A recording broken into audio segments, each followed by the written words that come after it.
नमस्कार बच्चों। हिंदी व्याकरण कक्षा में आपका स्वागत है।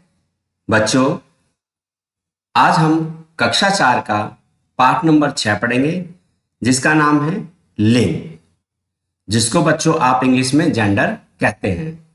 तो इस पाठ में हम लिंग के बारे में पढ़ेंगे। लिंग किसे कहते हैं और लिंग कितने प्रकार के होते हैं। तो आइए आरंभ करते हैं। मनीष और रितु भाई बहन हैं। वे अपने माता पिता के साथ एक सुंदर से घर में रहते हैं। उनके दादा दादी और चाचा चाची भी उनके साथ में रहते हैं। वे मनीष और रितु को बहुत प्यार करते हैं। वे कहते हैं कि लड़का और लड़की एक समान होते हैं।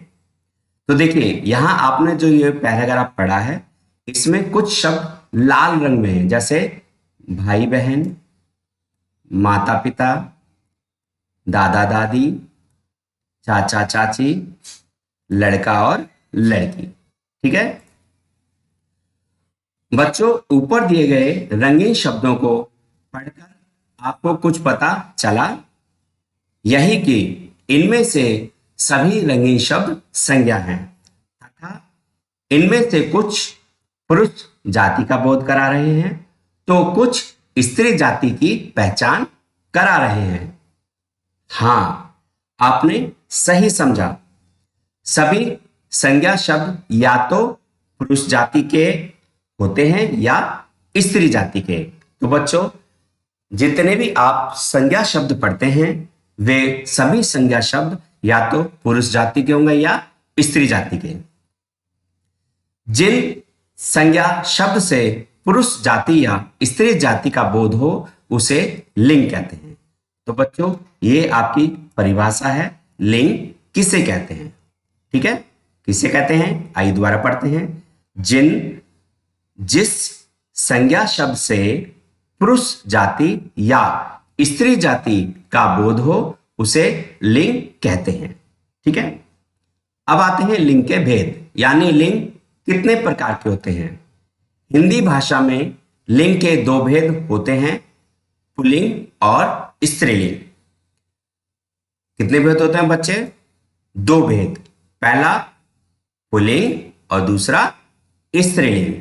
ठीक है, अब पुल्लिंग किसे कहते हैं? जिन संज्ञा शब्दों से किसी पुरुष जाति का बोध होता है, उन्हें पुल्लिंग कहते हैं, जैसे लड़का, नौकर, माली, बंदर, हाथी आदि। ठीक है, ये क्या है? ये पुल्लिंग है। स्त्रीलिंग किसे कहते हैं? जिन संज्ञा शब्दों से किसी स्त्री जाति का बोध होता है, उन्हें स्त्रीलिंग कहते हैं, जैसे लड़की, नौकरानी, मालकिन, बंदरिया, हथनी आदि। तो बच्चों, ये थे आपके पुल्लिंग किसे कहते हैं। यहां से यहां तक आपकी परिभाषा हो गई। जिन संज्ञा शब्दों से किसी पुरुष जाति का बोध होता है, उन्हें पुल्लिंग कहते हैं। और स्त्रीलिंग जिन संज्ञा शब्दों से किसी स्त्री जाति का बोध होता है, उसे स्त्रीलिंग कहते हैं। ठीक है, आइए वस्तुओं का लिंग भेद। अब जो वस्तुएं होती हैं, हम उसमें लिंगों का भेद कैसे प्राप्त करेंगे? बच्चों, प्राणियों का लिंग भेद करने में तो आसानी होती है, किंतु वस्तुओं का लिंग भेद करने के लिए जिन शब्दों का वाक्यों में प्रयोग करें, इससे हमें उनके पुरुष या स्त्री जाति का होने का पता चल जाता है। जैसे पंखा, घड़ी, पुस्तक, पेड़, दरवाजा आदि। वस्तुओं या पदार्थों के लिंग की जानकारी प्राप्त करने के लिए इन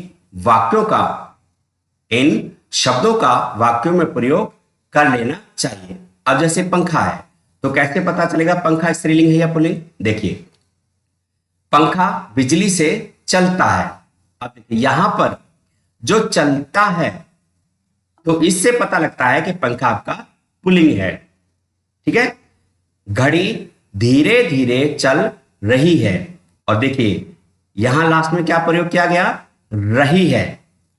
इस रही है से पता चलता है घड़ी आपकी स्त्रीलिंग है। ठीक है बच्चों, पुस्तक मेज पर रखी है।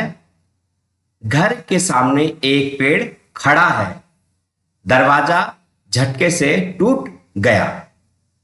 ऊपर दिए गए वाक्यों में पंखा, पेड़ और दरवाजा के साथ क्रमशः चलता है, खड़ा है और गया क्रियाओं का प्रयोग किया गया है। अतः ये तीनों शब्द पुल्लिंग हैं। घड़ी और पुस्तक के साथ रही है और रखी है क्रियाओं का प्रयोग किया गया है। अतः ये दोनों शब्द स्त्रीलिंग हैं।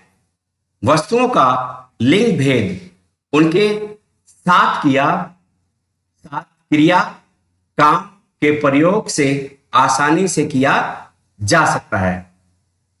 आइए कुछ पुल्लिंग और स्त्रीलिंग शब्दों के बारे में जानें। देखिए बच्चों, यहां पर आपको कुछ पुल्लिंग और स्त्रीलिंग दिए गए हैं। पिता, माता, दादा, दादी, भाई, बहन और भाभी भी हो सकता है। बेटा, बेटी, देवर, देवरानी, नौकर, नौकरानी। ठीक है, तो यहां जो आपको ये लिंक दिए गए हैं, आप इनमें से 15 शब्दों को अपनी कॉपी में लिखेंगे और याद करेंगे।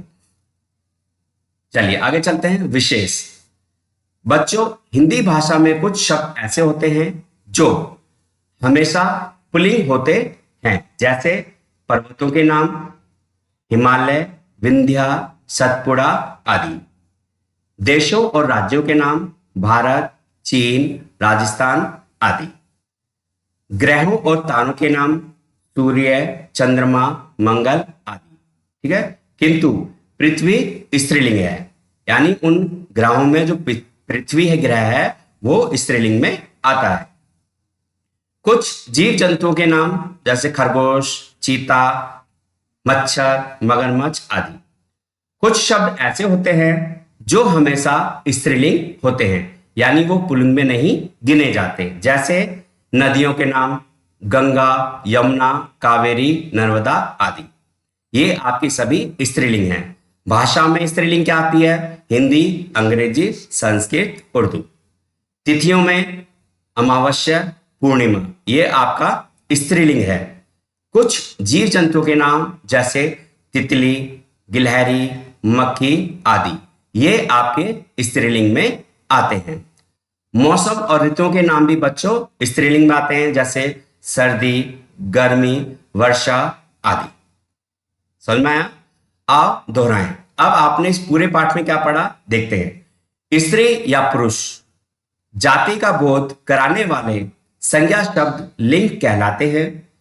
लिंग के दो भेद होते हैं। नंबर 1 स्त्रीलिंग, नंबर 1 पुल्लिंग और नंबर 2 स्त्रीलिंग। आप इनको नंबर 1 और नंबर 2 भी चेंज कर सकते हैं। आप ऐसे ही बोल सकते हैं, नंबर 1 स्त्रीलिंग, नंबर 2 पुल्लिंग। स्त्रीलिंग शब्द स्त्री जाति का तथा पुल्लिंग शब्द पुरुष जाति का बोध कराते हैं। हिंदी भाषा में कुछ शब्द केवल स्त्रीलिंग और कुछ पुल्लिंग ही होते हैं।